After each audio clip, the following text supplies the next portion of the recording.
You most welcome to our free online school, SkillBridge Institute.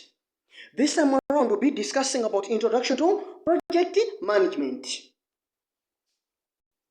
Project management comes whenever there is something that you want to achieve, either as an individual or an institution. In this one, you try to plan for whatever you want to do. Then you organize the resources and manage them, whether human resources, financial resources, and other material resources. Then whatever you do, you put it on the ground.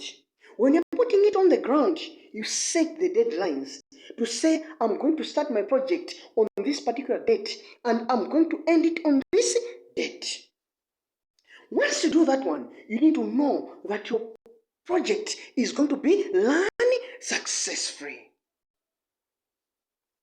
Let's have an overview of project management. In phase 1, you identify a problem which is going to prompt you to come up with a project. Without a problem, there cannot be a project. From there, you try to say, am I going to manage this particular project? Do I have that capacity? Then you try to look for other alternatives to say, apart from my project, is there any other way I can help? From there, you go to phase 2. In phase 2, you try to plan for your project. Then you look at risk factors which are associated with the project which you want to execute, and you come up with a budget for all the tasks which you are going to do in your project. In phase 3, you are putting whatever you planned on the ground, and you are making sure that the quality which you planned is the quality which is coming out of the ground. In phase 4, you are finishing and you are accepting whatever has been put on the ground. Then you are managing the issues if they are available. And if there are some other things which will be done after the project has been completed, then you try to assign those ones to different people. For example, you had a water project.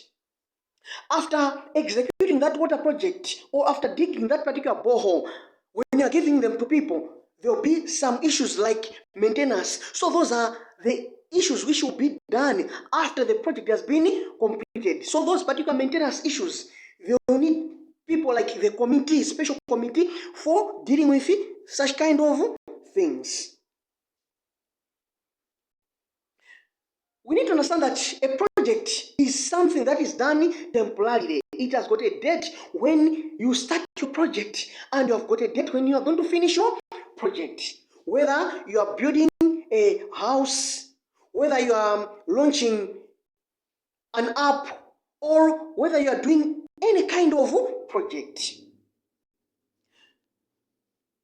Let's look at importance of project management. Number 1, when you plan properly for your project, you are going to save time and money, because there are issues of budget and there are issues of deadlines. The other thing is that you avoid mistakes which are likely to occur in your project, because you can foresee them even before they occur.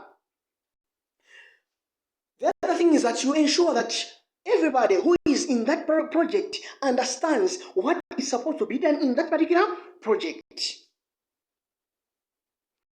The success factors for each and every project. Number 1, a project is supposed to be clearly stated on whatever you want to achieve. It's supposed to be clearly stated. Then you need to have got good planning. You need to plan properly. Don't overplan, don't underplan. There is supposed to be collaboration between team members, and there is supposed to be good communication between the team members so that the project is done successfully. Thank you very much. See you in the next lesson.